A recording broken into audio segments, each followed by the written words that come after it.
Hello，大家好，又翻到嚟我哋嘅講舊紙堆係啦。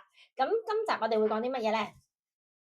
今集咧就好似上一次講啦，要繼續延續我哋嘅風月期刊，咁就係香海花場。OK，香海花場呢個名幾好聽喎。係啊，31年1月出版嘅。嗯哼。大家都我都係借住阿楊國榮先生嗰本書嗰張相咁嚟俾下大家睇下佢個封面係點樣。咁啊，封面大家睇到咧，其實應該咧佢個背景咧都係當時係各大酒樓記仔嘅宏偉建築嘅樣貌嚟㗎啦。咁阿楊國榮先生講咧，佢就話呢一個咧第一冊嚟嘅，都係殘本咧，就係得封面封底目錄。發刊小節同埋編後語嘅啫。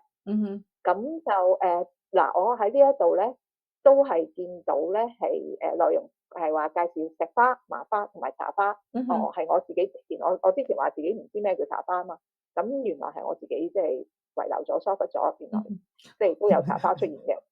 咁仲有好多刊載香港名勝照片呢啲啦。咁就係呢個就係香海花場啦。咁啊〜我睇到香海花場，我初時覺得即係覺得個名好靚啊，香海花場。咁啊，原來嗰陣時即係都將香港形容為香海都係好普遍流行嘅一種叫法嚟嘅，而家少見啦。咁我睇到香海花場咧，我又諗起另一個啦，叫做都係介紹香港嘅娼妓嘅，有觸及到香港嘅娼妓嘅。咁同埋都同報刊有關嘅，咁嗰個咧就係阿黃濤先生寫嘅《香海基中》啦。咁啊，黃濤係咩人咧？阿老師叫我做資料搜集。黃濤就係《循環日報》創辦人，係咪啊？老師，香港《循環日報》係嘛？係《循環日報》係啦。咁佢本來就因為佢同太平天國嘅關係，就俾人即係通緝，咁佢就嚟咗香港都有廿幾年咁樣嘅。哦，係啊，廿幾年啊。係啊。後尾佢最後都翻去。係啊，翻翻去，好開心可以翻去嘅。係啊。嗱，咁咧呢個黃濤嘅，即係大家都熟知佢係一個即係政論家啊、辦報人啊咁。咁我哋呢啲咁正經嗰啲咧，就喺度就唔講啦。咁我哋因為而家係講緊娼妓啊嘛，係咪？係啊。咁我哋佢都有幫手翻譯聖經，好衰。冇錯。唔係，咁我哋要多即係成年人嘅多面性係啦。咁好啦，不過其實呢個大家都知㗎啦。係啊，佢中意去啲咁地方嘅，係啊。係啊，嫖咗成40年啊嘛，咁即係半生，即係差唔多係半生嘅，同埋可能唔知喺邊度聽過話佢到臨終前就好瘦噶嘛，唔知係咪？就係係啊，係啊，唔知點樣講呢啲嘢啊。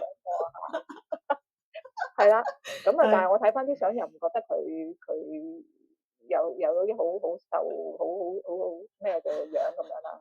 咁啊，我哋都會大家都會睇到呢張相，應該係佢中年時候嘅相。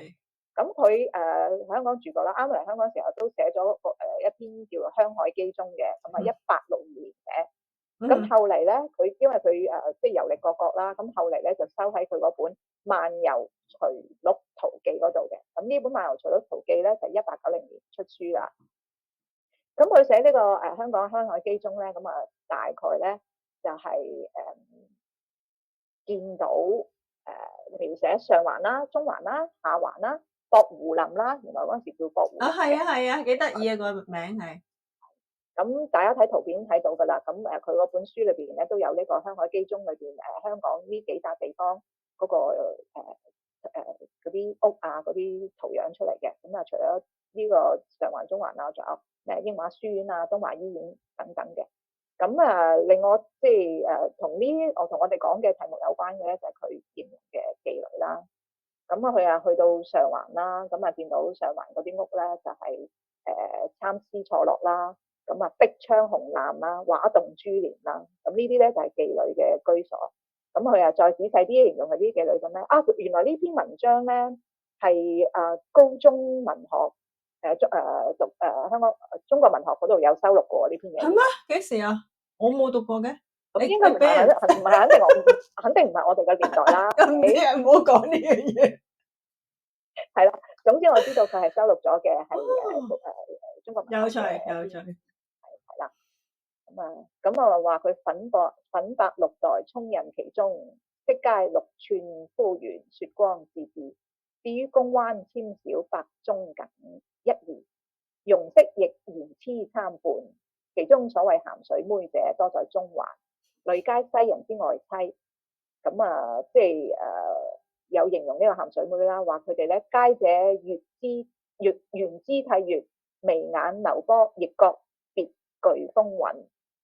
咁呢度講咗有幾樣嘢嘅，咁吸引我嘅注意力。首先咧，第一咧，原來咧嗱，因為佢有喺其他作品嗰度咧，就有寫佢自己係點樣詠妓而言嘅，咁但係呢一篇咧就冇寫到。咁但係你睇下佢描寫嗰啲妓女咧，嗰啲腳啊、小腳啊，咁你唔同佢哋接觸過或者唔睇過，你唔會咁樣形容啦。咁但係咧睇到另一個特色咧，就係原來咧香港當時咧。即係呢啲窄小腳嘅咧，白中僅一二，即係冇咩人啦，大家都其實已經放晒腳噶啦。你都可以睇到咧，我唔知係已經係提前解放咗啊，因為係咩原因啦嚇？係咪會有人講過？因為其實你窄得腳應該係啲比較大戶人家至會嘅啫。如果佢哋本身個背景已經唔好，佢又要勞動或者做嘢，佢就唔會窄腳噶啦，係咪啊？我唔知啊。唔係啊，但係你為咗討好，當時亦都有窄腳嘅妓女嘅噃，為咗討好客人或者係因為即係迷戀啊嘛，係咪？咁我唔知係咩原因啦，可能各方面嘅原因都有啦。不過我覺得幾得意咯，原來香港當其時已經係呢啲妓女已經係話但係佢都話佢啲妓女咧就唔係個個靚嘅，即係醜嘅靚嘅，即係各一半咁樣啦。OK 啊，我覺得睇得咁仔細，你都好難係令人覺得你一定係喺嗰度尋花問柳過啦咁樣咯。咁講得最多嘅鹹水妹啦，有水妹啦，話佢哋反而覺得佢哋話佢哋眉眼流波啊，咁別具風韻。佢可能覺得鹹水妹比較 exotic 嘅。可能係啦，同埋鹹水妹多數係服務外，即係 foreigner 咁啦，所以佢就咁樣係啊。咁即係覺得你要提下啦。咁見喺香海花場咁香海基中咁一個香海，咁反正大家都係講開呢樣嘢嘅。咁就順便咁好啦，咁我哋講到香海花場講到呢度咧，咁我想問一問，即係呢啲都係30年代出嘅啲嘅期刊啦。咁喺呢個禁咗槍30年代中禁槍之後，係咪呢啲咁樣嘅東西就冇晒咧？咁大家都知道啦，槍妓永遠都係冇辦法禁唔到噶啦。咁但係咧除咗佢繼續fighting 之外咧，咁都有另外一本嘅期刊嘅，就係嗰個時候揾到嘅，咁就係香港導遊專刊。咁呢本雜誌咧係啦，呢本雜誌咧都唔喺我哋個網站度嘅，咁亦都喺楊國雄先生個本書度有介紹過嘅。咁但係都係可以即係一個 continuity 啦，咁繼續睇下呢個戰前嗰個槍妓嘅發展。所以即係我想等讀者聽下，即係其實導遊就代替咗所謂嘅花啊或者清流呢個 term， 其實係一個委婉語，其實即係妓女咁解，係咪可以咁樣理解？冇錯。咁我哋就嚟緊下一集，希望大家留意啦。咁希望大家亦都記得咧係 subscribe 我哋嘅 channel， 支持我哋繼續落去嘅。拜拜，多謝晒，拜拜。拜拜。